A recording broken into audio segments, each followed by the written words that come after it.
இரு இயேசுவில் அன்பார்ந்த சகோதர சகோதரிகளே, சிலப்பதிகாரத்தின் கதாபாத்திரத்திலே தலைமை கதாபாத்திரம் கோவலன். அந்த கோவலனை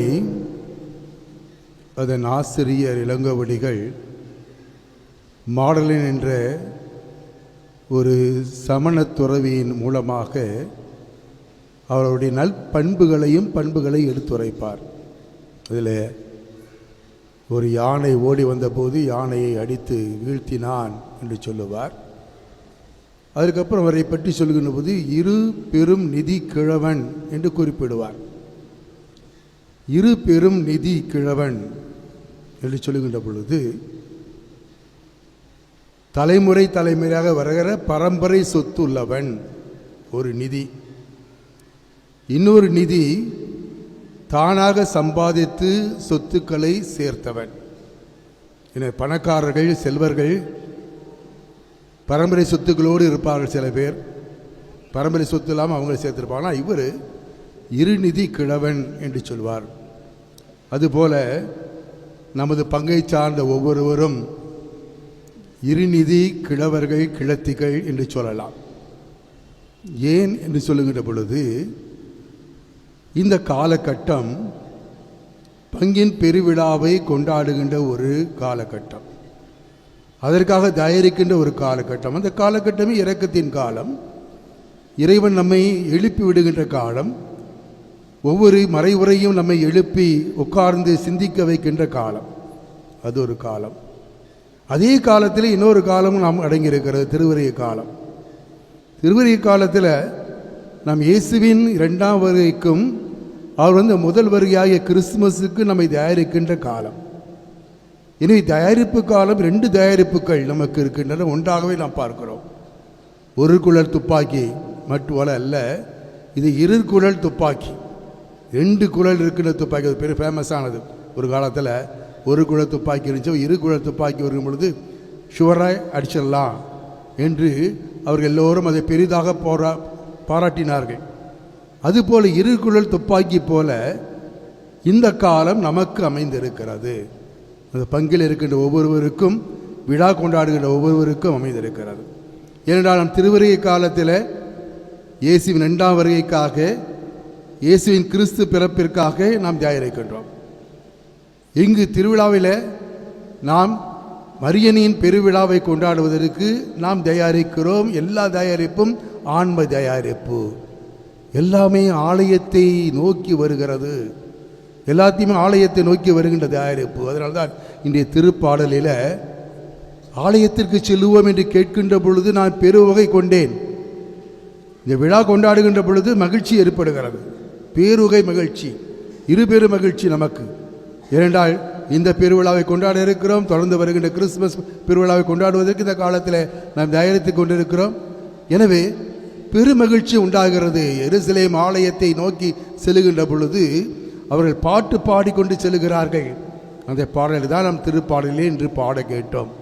அதுபோல் நம்ம ஆலயத்திற்கு வரும்போது, நேற்று மழை பெய்து, இன்று மழை பெய்தது, மழையோடு வந்திருக்கிறோம்.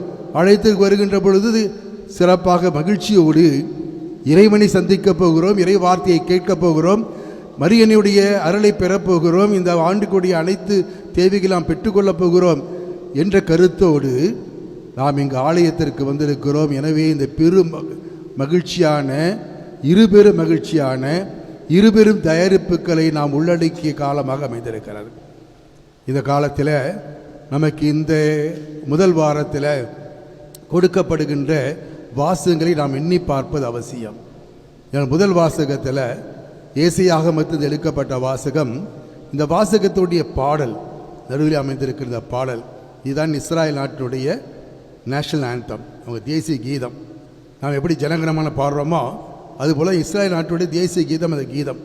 அந்த கீதத்தில் என்ன சொல்லப்படுகிறது? அதற்கு மாறாக தான் இஸ்ராயல் இருந்து கொண்டு இருக்கிறது. ஆனால் இந்த கீதத்தில் என்ன சொல்லப்படுகிறது? நமக்கு ஏசாயா ஆகமத்தில் கொடுக்கப்பட்ட வாசகம் சொல்லப்படுகிறது. ஏர் கலப்பைகள் ஆக போர்க்கருவிகள் மாற்றப்படும், ஈட்டியும் வாளும் ஏர் கலப்பைகளாகவும் அறிவாள்கள் கதிர்களை அருகின்ற அருவாள்களாக மாற்றப்படும்.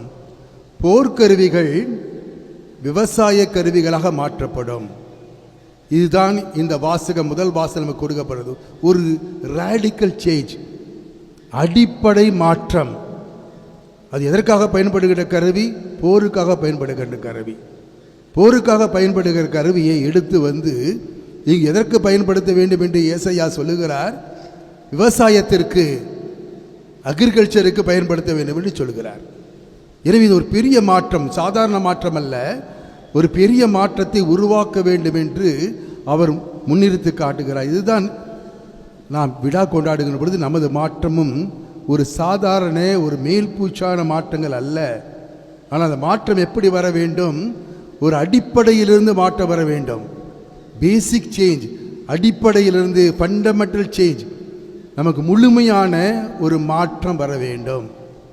இங்கே எப்படி போரிலிருந்து விவசாயத்திற்கு மாற வேண்டும் என்று சொல்கிறாரோ அதை கருத்தை இருக்கின்ற பொழுது அனைத்து நாடுகளும் வருகின்றன. அங்கு போர் பயிற்சி இல்லை, மாறாக அங்கு விவசாய பயிற்சி தான் இருக்கிறது. அங்கு மற்ற மக்களுக்கு உதவி செய்கின்ற பயிற்சி தான் இருக்கிறது. இங்கே 2 நாடுகள் சேர்ந்து போர் பயிற்சி செய்கிறார்கள். நான் பல நேரங்களில் பேப்பரில் பார்க்குறோம். அந்த பயிற்சி அல்ல. 2 நாடுகளோ அல்லது 3 நாடுகள் சேர்ந்து சமாதானத்தோடு உணவை ஏற்படுத்துகின்ற பயிற்சி. இது அங்கு சொல்லுகின்ற நாம் நாடுகளை பற்றி சொல்லுகிறோம். நம்மிடத்திலே வருகின்ற பொழுது நம்முடைய மாற்றம் சாதாரண மேல்பூச்சான மாற்றம் அல்ல, மாறாக அடிப்படையிலேயே நாம் மாற்றம் பெற்றவர்களாக அமைய வேண்டும். எனவே தான் இன்றைய 2ஆம் வாசகத்தில் பவுலடிகளார் நாம் தூங்கி கொண்டிருக்க நம்மை எழுப்புகிறார். சபரிமுத்து, சபரி அம்மாள் இருவரும் கணவன் மனைவி. கணவன் மனைவி 2 பேரும் ஒரு நாள் வீட்டில் தூங்கி கொண்டிருக்கிறார்கள். அப்போ புழக்கடையில் சத்தம் கேட்கிறது. புறக்கடையில் சத்தம் கேட்கின்ற பொழுது சபரி அம்மாள் முடித்து விடுகிறார். விழித்து கொண்டு அவர் என்ன சத்தம் கேட்கிறது என்று உற்று கேட்கிறார். என்னமோ அது எலி பூந்த மாதிரி அல்லது பெருச்சாலி பூந்த மாதிரி இல்லை, வேறு மாதிரி சத்தம் கேட்குது. எனவே கணவனை எழுப்ப வேண்டும். முதல்ல தட்டி பார்க்குறா, அப்புறம் என்னங்க கூட்டி பார்க்குறா. அப்படி இல்லை, அவள் எழுதிருக்கவே இல்லை, அசைவே இல்லை. உடனே என்னங்க தூங்குறீங்களா கேட்குறா. உடனே அவன், ஆமாம் நான் தூங்கிட்டு இருக்கேன் தெரியாதா, நான் தூங்கிட்டு இருக்கிறேனே தெரியாதான்னு கேட்குறான். தூங்குறவர்களை நாம் எழுப்பி விடலாம், தூக்கத்தில் நடிப்பவர்களையோ தூக்கமாறி இருக்கின்றவர்களையும் எழுப்பவே முடியாது. அவள் எழுப்பி உட்கார்ந்து வைத்தாலும் அவள் தூங்குவார்கள், எழுந்து நிற்க வைத்தாலும் தூங்குவார்கள். இனி அவர்களை தூக்கத்திலிருந்து மாற்ற முடியாது. இங்கே பவுலடிகளார் உறக்கத்திலிருந்து விழித்தெழுங்கள். இந்த திருவரை காலத்துக்கு மட்டுமல்ல, இந்த 9 நாட்கள் 2ஆவது நாளில் நம்ம இருக்கின்ற பொழுது நம்முடைய உறக்கத்திலிருந்தும் நாம் விழித்தல என்று பவுலடிகளார் நம்மை கூப்பிடுகிறார். நம்முடைய உறக்கம் என்ன? உறக்கத்தில் எதில் இருக்கிறோம்? பல நேரங்களில் மாற்றங்கள் நம்ம இடத்தில் வருகிறது. நாம் இறைவனுக்காக நாம் மாறிக்கொள்கிறோம். பல நேரங்களில் இறைவார்த்தைக்காக மாறுகிறோம், மற்றவருக்காக மாறிக்கொள்கிறோம். அந்த மாற்றத்தை மேலெழுந்த மாற்றத்தை அல்ல, அடிப்படையான மாற்றம்.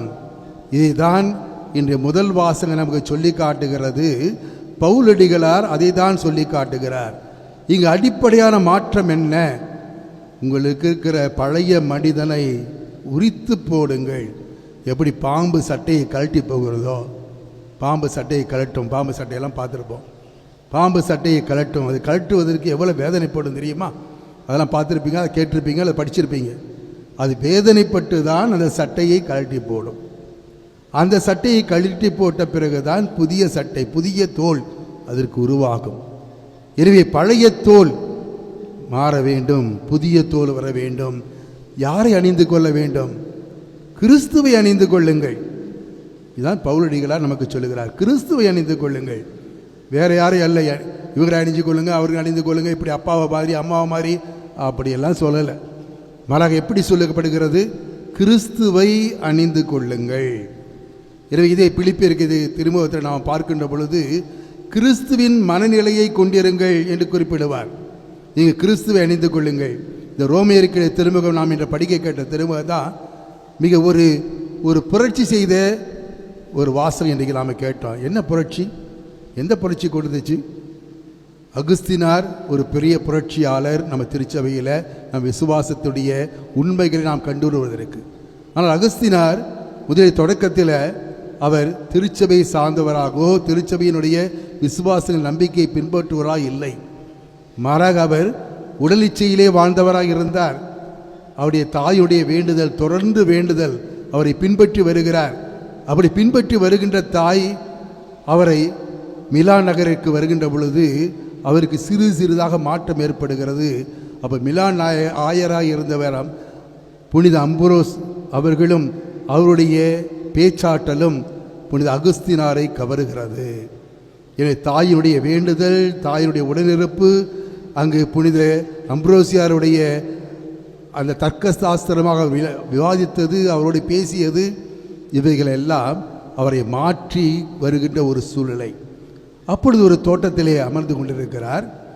தோட்டத்தில் அமர்ந்து கொண்டிருக்கின்ற பொழுது அவருக்கு திரும்ப திரும்ப ஒரு குரலொலி கேட்டுக்கிறது. என்ன குரலொலி?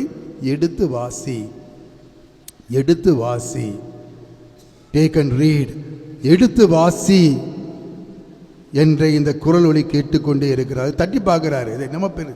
ஆனால் எடுத்து வாசிக்கிறார். பக்கத்தில் இருந்த விவிலியத்தை எடுத்து வாசிக்கிறார். ரோமேருக்கு எழுதிய திருமுகத்தினுடைய இந்த பகுதி. உறக்கமாயிராதீர்கள், விழித்தெழுங்கள், கிறிஸ்துவின் மனநிலையை கொண்டு கிறிஸ்துவை அணிந்து கொள்ளுங்கள். அதுக்கு முன்னால் உலக இச்சைக்கு உட்பட்டவராக இராதீர்கள், பாவத்திற்கு அடிமையாக இராதீர்கள், உங்களுடைய வசதிக்கு அடிமையாக இராதீர்கள். இவைகள் தான் நமக்கு மாற்றம் தருவதாக அமைய வேண்டும். ஒரு பெரிய மாற்றம் ஏற்பட வேண்டும் என்றால் இவைகள் தான் நம் உள்ளத்திலிருந்து நாம் எடுத்தறிய வேண்டும். நாம் மேல் பூச்சாக மாற்றம் அடைவதல்ல. நாம் பாவசிங்கத்துக்கு போகிறோம், பாவசிங்கத்தில் சில பாவங்களை சொல்லுகிறோம், வழக்கமாக சொல்லுகின்ற பாவம் அல்லது புதிதாக செய்த பாவத்தை சொல்லுகிறோம், மன்னிப்பு பெறுகிறோம், இனிமேல் செய்வதில் என்று பிரதிஜை எடுக்கிறோம். அந்த மாற்றம் மட்டுமல்ல, அது பாவசிங்கத்தில் மாற்றம். இந்த காலத்தில் நாம் இன்னும் அதிகமாக ஆழமாக நம் உள்ளத்திலே இருக்கிற புறையோடு இருக்கின்ற சில வழக்கங்கள், நாமே சில பற்றி கொண்டிருக்கின்ற சில பற்றுகள், அதை விட்டு போக முடியாது, நம்மை விட்டு போகாது என்று நினைத்து கொண்டிருக்கிறவர்கள், இவைகளை மாற்றுகிறது. எப்படி போர்க்கருவிகள் விவசாய கருவிகளாக எதிர்வினையிலே செய்யக்கருவிகளாக மாற்றப்படுகிறதோ அதுபோல மாற்றங்கள் அமைய வேண்டும். நம்முடைய மனதை, இந்த பழைய மனிதனாகிய ஆதாம் என்ற மனிதனை, நம் மனிதனை உரித்து எழுந்துவிட்டு கிறிஸ்து ஆகிய மனிதனை, கிறிஸ்துவை நாம் அணிந்து கொள்ள வேண்டும். அப்படி ஒரு மாற்றத்தை தான் இந்த நாட்கள் நமக்கு எதிர்பார்க்கின்றன, நமக்கு கொடுக்கப்படுகிறது. எனவே இன்றைய நாளில் நம் எதிர்நோக்கு என்ற நாம் மெழுகுவர்த்தியை நாம் எடுத்து கொடுத்து நாம் இந்த நாளில் பார்க்கிறோம். ஒரு நம்பிக்கையோடு எதிர்நோக்கோடு கடவுள் நமக்கு மாற்றத்தை ஏற்படுத்துவார். நம்மிடத்திலிருந்து கேட்பது ஒரே ஒரு அடி, ஒரு சிறு அடி எடுத்து வைத்தால் போதும், இறைவன் அதை மாற்றுவார். இது சிறு அடியை எடுத்து வைக்க வேண்டியது, அதற்கு அடுத்த அடி எடுத்து வைக்க வேண்டியது, அதுதான் நம்முடைய பொறுப்பு. அந்த பொறுப்புகள் நாம் செய்து கொண்டிருக்கும் பொழுது மற்றவைகள் கடவுள் நிறைவேற்றுவார். எனவே இறைவனுக்காக நாம் காத்திருத்தல், காத்திருக்கின்ற பொழுது விழித்திருத்தல், இவை ரெண்டும், காத்திருத்தல் விழித்திருத்தல், இவை ரெண்டும். நிறைய பேர் கண்ணுக்காக போயிருவீங்க. நானும் கண்ணுக்காக போயிருக்கிறேன். அரவிந்த் ஹாஸ்பிட்டலில் போயிருக்கிறேன். எந்த ஆஸ்பத்திரிக்கு போனாலும் அப்படி தான். அங்கே போனோடனே என்ன செய்வாங்க, உடனே போய் அங்கே பெயில் போட்டோடனே அங்கே ஒரு இடத்துல போவாங்க, ஒரு இடத்துல நிற்கணும். அங்கே போயிட்டு எல்லாம் பல விதமாக சிகிச்சைக்கு பார்ப்பாங்க. இந்த கண்ணாடி தூக்கி போட்டு பார்ப்பாங்க, அந்த கண்ணாடியை போட்டு பார்த்து இன்னும் பவர் எழுதுவாங்க. சரி, அடுத்த கட்டத்துக்கு போங்க. அங்கே போனால் இன்னொருத்தங்க சின்னதாக ட்ராப்ஸ் போடுவாங்க, அங்கே நிற்கணும். இதுக்கு ஒவ்வொன்றுக்குன்னு காத்திருத்தல். இங்கே போய் காத்திருக்கணும், அடுத்த இங்கே போய் காத்திருக்கணும். அதுக்கப்புறம் கடைசியில் சரி டாக்டரை பார்க்க வந்துட்டோம் அப்படின்னு நினச்சிட்டு இருந்தோம்னா, அங்கே வந்தோன்னா ஒரு அம்மா வந்து ட்ராப்ஸ் போடும், 2 கண்ணிலையும் ட்ராப்ஸ் போட்டு கண்ணை மூடிக்கிட்டே இருங்க, திறக்க வேணாம் அப்படின்னு சொல்லிட்டு போவாங்க. 10 நிமிஷம் ஆகும், கண்ணு கொஞ்சம் மங்களாக தெரியும். காத்திருக்கணும் 10 நிமிடங்கள், 20 நிமிடங்கள், 20 நிமிடங்கள், எதையும் படிக்க முடியாது, ஒன்றும் பார்க்க முடியாது. கண்ணு பார்த்தா திறந்து பார்த்தா இந்த லைட்டு டியூப் லைட்டு கூட அங்கே கூசும். அப்படி ஆனால் காத்துக்கிட்டு இருக்கணும், காத்து கொண்டே இருக்கணும். நம்ம கூப்பிடுவார பார்க்கணும். 20 நிமிஷம், 30 நிமிஷம், திருப்பி ஒருத்தவங்க வருவாங்க, வந்து ஒரு டார்ச் அடித்து பார்ப்பாங்க. சரியில்லை, இன்னும் கொஞ்சம் நேரம் ஆகட்டும், உட்கார வச்சுருவாங்க. இப்படிலாம் காத்திருந்த பாடு அங்கே போவாங்க. பார்த்த பாடு எல்லாம் சரியாக தான் இருக்குன்னு சொல்லுவாங்க. போங்க அதே டாப்ஸை போடுங்கன்னு சொல்லி அனுப்புவாங்க. காத்திருத்தல், எதற்காக காத்திருக்கிறோம்? எங்கள் டாக்டரை பார்க்கணும் காத்திருக்கிறோம். இங்கு காத்திருத்தலை இன்றைய நற்செய்தி வாசகம் நமக்கு சொல்லுகிறார். அங்கு நோவா காத்திருந்தார். நோவா பெட்டகத்தை செய்ய சொன்னார் ஆண்டவர். பெட்டகத்தை செய்கிறார். அப்பொழுது மழை பெய்யவில்லை, தண்ணீர் இல்லை. அங்கு நோவா பெட்டகத்தை செய்துகிறார். செய்து கொண்டு காத்திருக்கிறார். முதலில் தொடக்கத்தில் இங்கு மற்றவருடைய கேலிகள் இருக்கிறது. இவன் என்ன இதெல்லாம் செய்து கொண்டிருக்கிறான்? மழை வரும் என்று சொல்லுகிறான், வெள்ளம் வரும் என்று சொல்லுகிறான் என்று சொல்லுகிறார். இத்தகைய ஒரு பலரிடத்திலிருந்து இடர்பாடுகள் வருகின்ற பொழுது காத்து கொண்டிருக்கிறார். காத்து கொண்டிருக்கிறார். இறைவன் தன்னிடத்தில் சொன்னது நடைபெறும் என்று காத்து கொண்டிருக்கிறார். அப்புறம் வெள்ளம் வருகிறது, மழை பெய்கிறது, வெள்ளம் வருகிறது. அந்த பெட்டகம் மேலே இருக்கிறது. அங்கு இருக்கிறவர்கள் எல்லாரும் பெட்டகத்துக்குள்ளே அடைத்து கொண்டு காத்து கொண்டிருக்கிறார்கள். காத்து கொண்டிருக்கிறார்கள் எப்பொழுது தண்ணீர் வடியும் என்று. பல நாட்கள் ஆகின்றன. முதல்வர் பறவை அனுப்புகிறார். அந்த பறவை உடனே திரும்பி வந்து விடுகிறது. அடுத்தது இன்னொரு கொஞ்ச நாள் கழிச்சப்போ இன்னொரு பறவை காத்திருக்கிறார், அனுப்புகிறார். அப்பொழுது அந்த பறவை போய்விடுகிறது.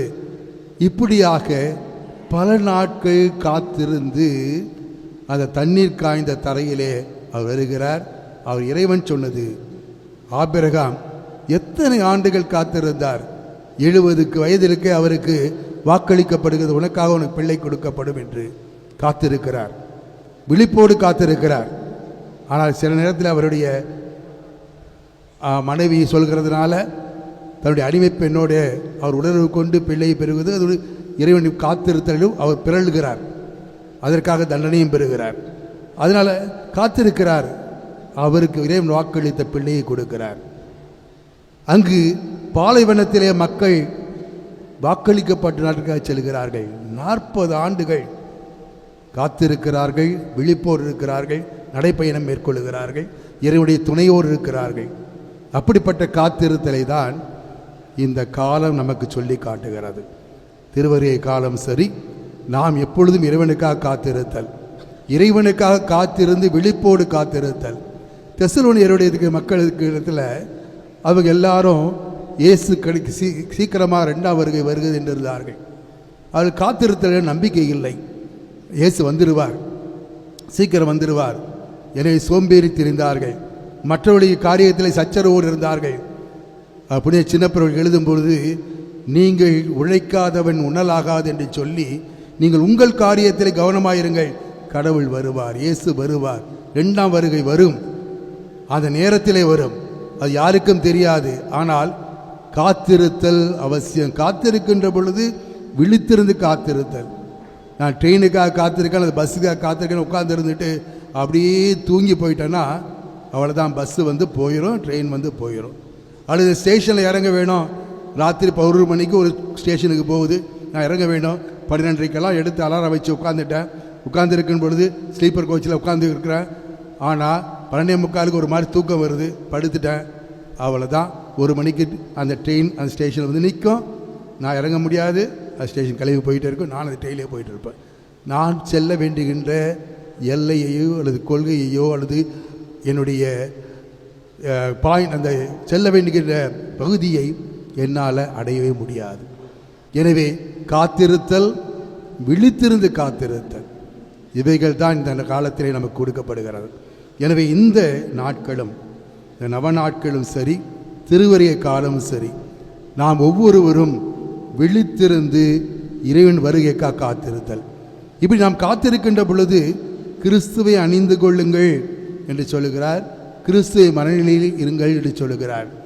நம்முடைய தாய் மரியாள் நமக்கு சொல்லுவது, அவர் சொல்லுவதை போல் செய்யுங்கள், அவர் சொல்லுவதை போல் செய்யுங்கள்.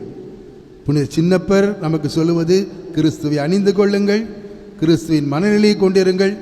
ஆனால் நம்ம தாய் என்ன சொல்றார்? அவர் சொல்லுவதை போல் செய்யுங்கள். கிறிஸ்து சொல்லுவதை போல நாம் செய்து கொண்டு வந்தால் நம்முடைய வாழ்வு நல்வாழ்வாக இருக்கும். தூங்கி வழிகின்ற வாழ்வாக இருக்காது. விழிப்போடு, இறை வார்த்தையிலே நம்பிக்கையோடு, இறை சட்டத்திலே நாம் நம்பிக்கை உள்ளவர்களாக, இன்று சொல்லப்பட்ட 2ஆவது சொல்லப்பட்ட அவருக்கு எதிர்வினையாக இருக்கின்ற இரக்கம் காட்டுதல், நன்னயத்தோடு இருத்தல், நீதியோடு இருத்தல், அன்போடு இருத்தல், மற்றவர்களை மன்னித்தல், மற்றவர்களை பொறுமையோடு ஏற்றுக்கொள்ளுதல், அவருடைய துன்பங்களையும் நம் துன்பங்களாக கருதல், இவைகள் எல்லாம் நம் பண்புகளாக மாறும் பொழுது இதுதான் மாற்றம். இதுதான் முதல்ல போர்க்கருவிகள் விவசாய கருவிகளாக மாறுகிறது. களியாட்டம், காமவெறி இவைகள் அல்ல, மற்றவர்களை எதிர்த்து போராடுதல் அல்ல, மற்றவர்களை அழிப்பதல்ல, மாறாக இரக்கம் காட்டுவது, அன்பு காட்டுவது, மன்னிப்பளிப்பது, மற்றவர்களை ஏற்றுக்கொள்வது, பொறுமையோடு தாங்கிக் கொள்ளுவது, இவைகள்தான் நமக்கு மாற்றங்கள். இந்த விழிப்புணர்வு, இந்த மாற்றங்கள் தான் நம்மிடத்திலே மாற வேண்டும். சாதாரண மாற்றம் அல்ல, நாம் அடிப்படையான மாற்றங்கள். தலையான பாவங்களுக்கு எதிராக இருக்கிறது 7 தலையான புண்ணியங்கள் இருக்கிறது. தற்பெருமைக்கு எதிராக இருக்கிறது பணிவு இருக்கிறது.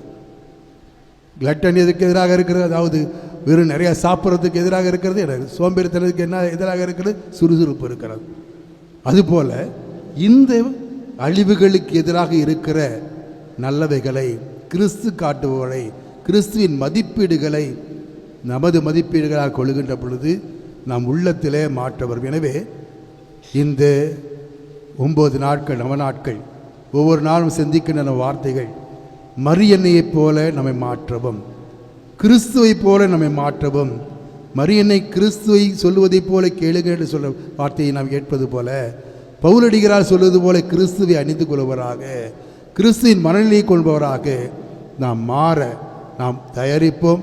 இந்த விழா நாட்களில் நமது அன்னை, நமது ஜென்மராக்கினி அன்னை நமக்கு உடனிருந்து நமது வழியை காட்டுவார். எப்படி மகனை வளர்த்தாரோ அதுபோல் நம் ஒவ்வொருவரையும் மாற்றம் பெற வேண்டும் என்று விரும்புகின்ற ஒவ்வொருவரையும், விழிப்புணர்வோடு இருக்க வேண்டும் என்று விரும்புகின்ற ஒவ்வொருவரையும், தூக்கத்திற்கோ மற்றதற்கோ இடம் தராத இருக்கிற ஒவ்வொருவரையும் மரியன்னை உடனிருந்து நம்மையும் வழி நடத்துவார்கள்.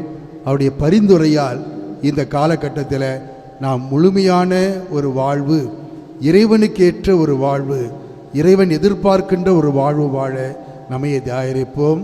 ஆமென்.